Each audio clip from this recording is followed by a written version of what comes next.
তুমি অগ্রগামী হও সেই চিরস্থায়ী জান্নাতের দিকে, যেখানে রয়েছে চিরন্তন সুখ। যা মন চাইবে তাই পাবে, যা আদেশ করবে তাই দেওয়া হবে। জেনে রেখো, দুনিয়ার চাওয়া পাওয়ার পূর্ণতার স্থান নয়, দুনিয়ার চাওয়া পাওয়ার পূর্ণতার স্থান নয়, দুনিয়ার চাওয়া পাওয়ার পূর্ণতার স্থান নয়। জান্নাতি হচ্ছে এমন জায়গা যা তোমার সব আকাঙ্ক্ষাকে পূর্ণ করে দেওয়া হবে।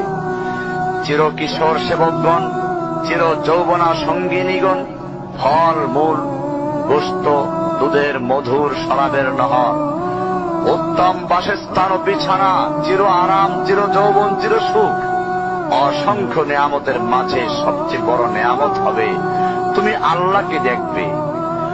শুধু তোমাকে এটা বলাই যথেষ্ট মনে করছি, সবচেয়ে কম মর্যাদার যে জান্নাত লাভ করবে তা হবে দুনিয়ার 10টির সমান। সুতরাং হে মুসলিম, হে ভাই, আল্লাহ তোমার প্রতি রহম করুন। এই বার্তা তোমার কাছে পৌঁছার পর আশা করি তুমি তা তোমার পরিবর্তন এবং সংশোধনে যথেষ্ট হবে। গতানুগতিক চিঠি হিসেবে নিও না আমার এই পত্রকে, ফেলে দিও না।